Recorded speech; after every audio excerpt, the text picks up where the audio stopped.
नमस्कार दोस्तों, स्वागत है आपका आपके अपने channel word journey with Amit में, जहां हर दिन हम मिलकर सीखते हैं ऐसे इंग्लिश के वर्ड्स जो न आपके वोकैबुलरी को चमकाते हैं बल्कि आपकी पर्सनैलिटी को भी बना देते हैं सुपरस्टार। और सबसे ज़रूरी बात कॉन्फिडेंस, वो भी ऐसा कि नेक्स्ट टाइम जब आप किसी से इंग्लिश में बात करें तो सामने वाला बोले बॉस क्या बात है, क्या वोकैबुलरी है।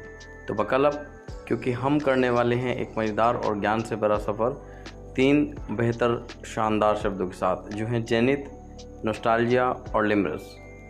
और हाँ, वीडियो के बीच बीच में आपके लिए कुछ मस्ती और माइंड ब्लोइंग ट्रिक्स भी हैं, तो कहीं मत जाना, एंड तक देखना। आज का पहला जो शब्द है वो है जेनिथ। अच्छा, ज़रा सोचिए दोस्तों, एक इंसान जिसने सालों मेहनत की, दिन रात तपस्या की, और फिर वह एक दिन वो खड़ा होता है दुनिया की सबसे ऊंची चोटी पर। That's my friend is called zenith. Zenith का हिंदी में मीनिंग होता है दोस्तों सर्वोच्च बिंदु या किसी चीज़ का सबसे ऊंचा या श्रेष्ठ स्तर। प्रोनाउंशिएट कैसे करेंगे इसको? जेनिथ। वह खिलाड़ी अपने करियर के जेनिथ पर था जब उसने ओलंपिक में गोल्ड जीता। दोस्तों, ये एक इसका हिंदी में एग्जाम्पल है, एक इसका इंग्लिश में एग्जाम्पल समझते हैं। He reach the zenith of his career when he won the Olympic gold medal. दोस्तों, इसको याद रखने की कुछ ट्रिक्स हैं, जैसे जेनिथ यानी जेन का अर्थ होता है शीर्ष। इमेजिन करो जिनेवा की ऊंचाई वाली चोटी जहां से पूरी दुनिया दिखाई देती है। बस वैसे ही जब आप अपने काम या जीवन के जेनिथ पर होते हैं तो आप चमकते हैं बिल्कुल सूरज की तरह। मम्मी ने कहा था, पढ़ ले बेटा, वरना जिंदगी का जेनिथ पीजी में खाना बनाते हुए निकलेगा। चलो अब थोड़ा दिल छूते हैं। आज का जो दूसरा शब्द है वो नॉस्टैल्जिया। क्या आपको याद है वो स्कूल की घंटी, वो गर्मी की छुट्टियां, नानी का घर और वो पुराने दूरदर्शन वाले गाने? अगर इन बातों से आपके चेहरे पर मुस्कान आ गई तो दोस्तों आप भी कर रहे हैं अनुभव नॉस्टैल्जिया का। नॉस्टैल्जिया का हिंदी में मतलब होता है दोस्तों अतीत की मीठी यादें। प्रोनाउंसिएशन इसका होगा नॉस्टैल्जिया। इसका हिंदी में एग्जाम्पल समझते हैं दोस्तों। बचपन के दोस्तों के साथ बिताए समय की नॉस्टैल्जिया हमेशा मेरे दिल को खुश कर देती है। एग्जाम्पल इंग्लिश में क्या है दोस्तों? The old songs always brings a wave of nostalgia from the childhood. दोस्तों, इसको याद रखने की कुछ ट्रिक्स हैं, जैसे नॉस्टैल्जिया यानी पुरानी यादों का खजाना। वो एल्बम, वो गाने, वो कंचे, वो स्कूल का टिफ़िन, हर चीज़ जिसे याद करके हम इमोशनल हो जाते हैं। That's pure nostalgia. और नॉस्टैल्जिया तब भी होता है जब आप अपनी पुरानी जीन्स निकालते हैं और वो अब नहीं आती।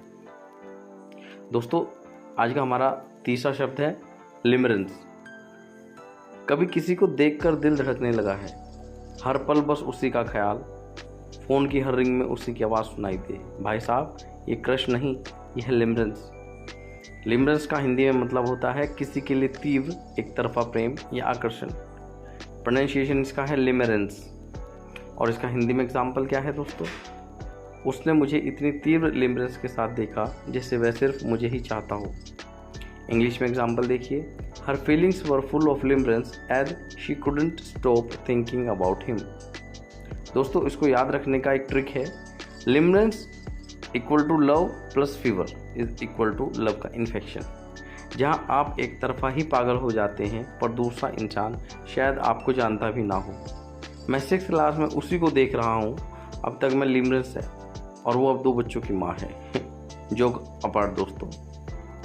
तो दोस्तों, आज इस शानदार वर्ड जर्नी में हमने सीखा जेनिथ यानी कि अपने जीवन की चोटी तक पहुंचना, नॉस्टैल्जिया यानी कि अतीत की वो मीठी यादें, और लिमरेंस वो एक तरफा दीवानगी जो दिल को पिघला देती है।